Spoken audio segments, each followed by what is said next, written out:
عامر لیاقت حسین کے post mortem کرانے کے احکامات۔ عامر لیاقت حسین کی سابقہ اہلیہ بشرا عدالت پہنچ گئی ہیں۔ شاہد حسین ہمارے ساتھ موجود ہیں، مزید تفصیلات ان سے جانیں گے۔ جی شاہد۔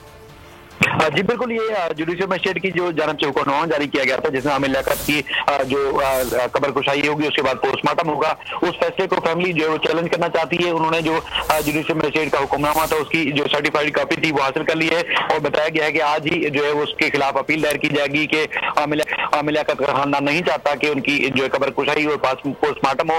ان کا یہ بھی موقف تھا کہ ان کو کسی کے اوپر شک نہیں ہے کہ عامر لیاقت کو کس نے قتل کیا ہے یا کوئی اور وجوہات ہیں، اس لیے وہ چاہتے ہیں کہ بے حرمتی نہ کی جائے اور پوسٹ مارٹم۔ دوسری جانب ہم دیکھتے ہیں کہ جو جوڈیشل مجسٹریٹ نے حکم نامہ جاری کیا تھا اس کے اوپر عمل درآمد شروع کر دیا گیا اور 6 رکنی میڈیکل بورڈ تشکیل دیا گیا جس میں جمعرات کا جو وقت کا تعین کیا گیا کہ 9:30 بجے عبداللہ شاہ غازی کے مزار میں جو ہے پہلے قبر کشائی ہوگی، اس کے بعد پھر میڈیکل بورڈ جو ہے مختلف جو باڈی سے نمونے لے گا، اس کے بعد پھر باقاعدہ طور پر فارغ کیا جائے گا اور اس کے بعد پھر جو ہے وہ اس بات کا تعین کیا جائے گا کہ موت کی اصل وجوہات کیا ہے۔ لیکن فیملی نے پہلے ہی کہا ہے کہ ہم نے جو قانونی تقاضے تھے وہ پورے کر لیے تھے اور جوڈیشل مجسٹریٹ کا حکم نامہ بھی سامنے آ چکا تھا کہ وہ قبر کشائی۔